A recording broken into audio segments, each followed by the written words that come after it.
दोस्तों, मैं ज्योतिषाचार्य मुक्तेश आप सबका हार्दिक अभिनंदन करता हूं। दोस्तों, आज मैं जिस महान हस्ती के बारे में चर्चा करने जा रहा हूं, उनका नाम मशहूर वैज्ञानिक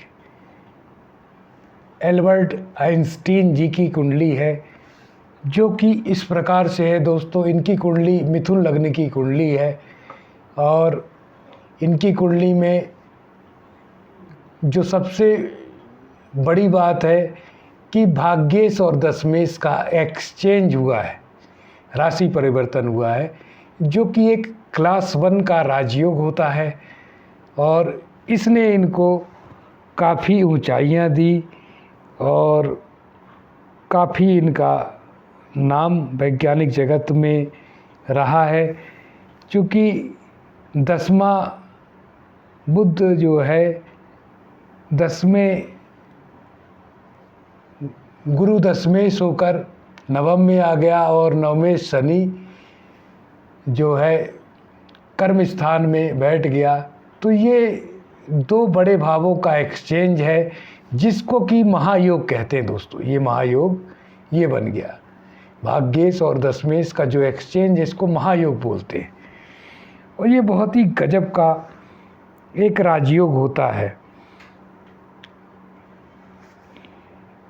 और एल्बर्ट जी की जो कुंडली है, इसके जो लग्न राशि एक हवादार राशि मानी जाती है, जो व्यक्ति को अच्छी कल्पनाशीलता, शक्तियों और स्वतंत्र रूप से सोचने की क्षमता का आशीर्वाद देती है। और हवा के संकेत वे संकेत हैं जो सभी राशियों में सबसे अधिक कल्पनाशील है। इसके अलावा पहले घर का शासक बुध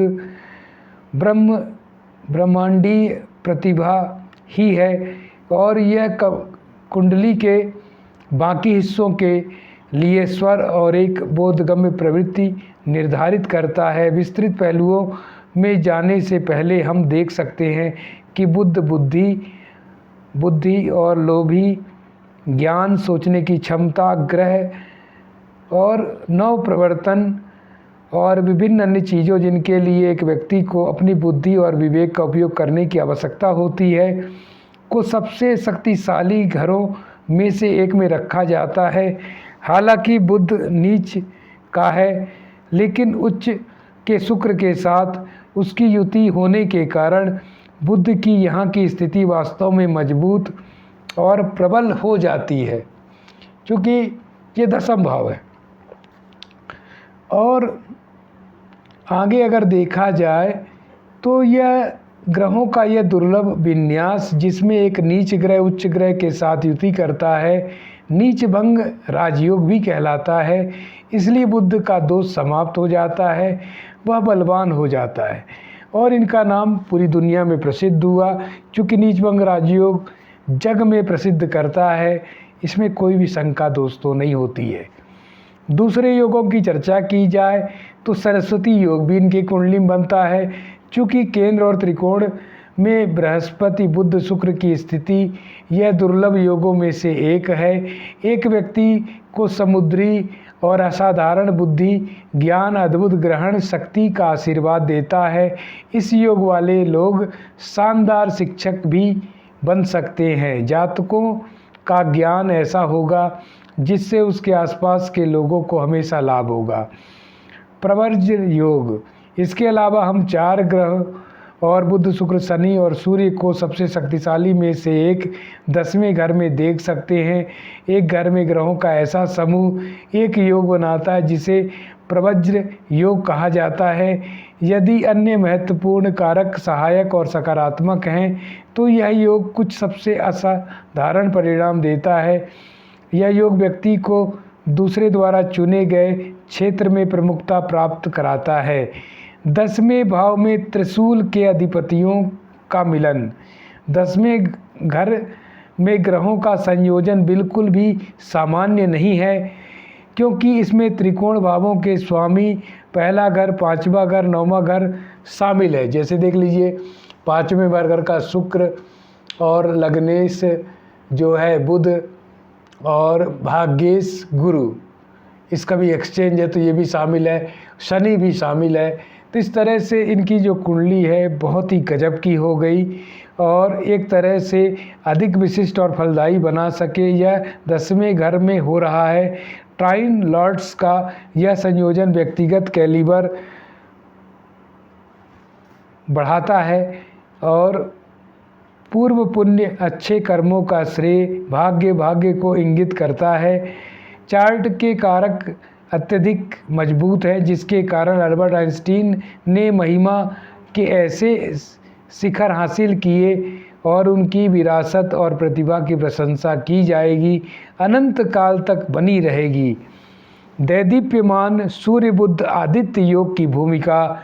इसमें दोस्तों सूर्य बुध आदित्य योग भी देखिए, सूर्य जो है पराक्रम भाव का स्वामी है और बुध चतुर्थ एवं लग्न का स्वामी है और इनकी युति से जो बुधादित्य योग बना, इसकी वजह से ग्रहों में उत्पन्न ऊर्जा के अनुसार सूर्य बुध की युति आदित्य योग नामक एक योग को जन्म देती है जो एक व्यक्ति को अत्यधिक बुद्धिमान बनाती है और तेज ग्रहण शक्ति और चीज़ों की अच्छी तरह से व्याख्या करने की क्षमता प्रदान करती है।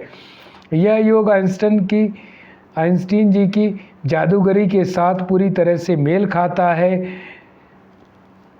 क्योंकि देख लीजिए इसमें जो बुध की भूमिका है बहुत ही अहम है और सूर्य की भी, और नवम दसम भाव के जो स्वामी हैं ये एक दूसरे के घर में हैं और इस योग के कारण इस प्रकार से जबरदस्त शक्तिशाली शुभ राजयोग में शामिल हो जाता है जिसमें धर्म कर्माधिपति परिवर्तन योग कहा जाता है।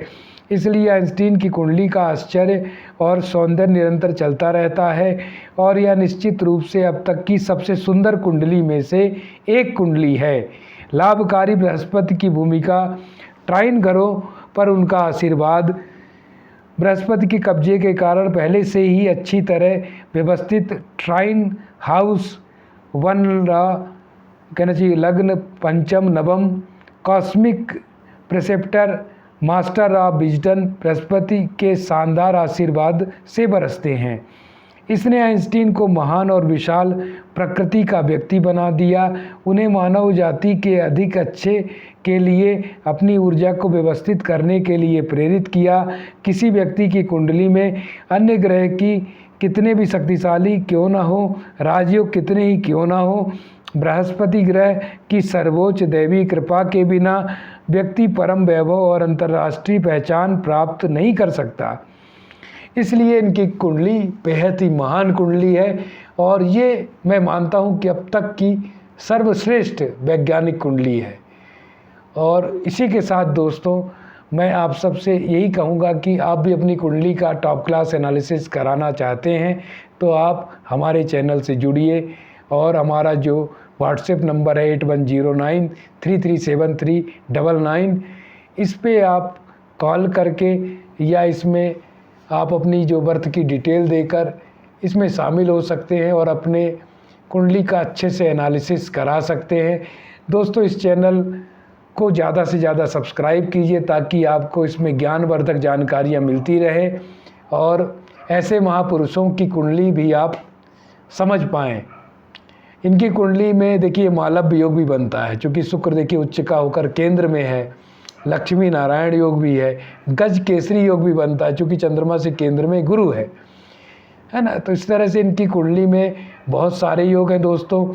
हर्ष नाम का विपरीत राजयोग भी बनता है क्योंकि मंगल उच्च का है, मंगल भी इनका उच्च का है। अष्टम भाव एक रहस्य का भाव होता है, खोज का होता है, अब वैज्ञानिक अनुसंधान का होता है। यहाँ पर उच्च का मंगल भी है, राहु भी है। राहु भी जो है सूक्ष्म जानकारियाँ इकट्ठा करने वाला ग्रह है, रिसर्च का ग्रह है। इस तरह से इनकी कुंडली बेहद ही उत्कट उच्च स्तरीय कुंडली है जिसका विश्लेषण कर मुझे भी आज बहुत ही अच्छा लगता है। और दोस्तों इसी के साथ इस कार्यक्रम को मैं समाप्त करता हूँ। जय काल भैरव बाबा की, जय बटुक भैरव बाबा की।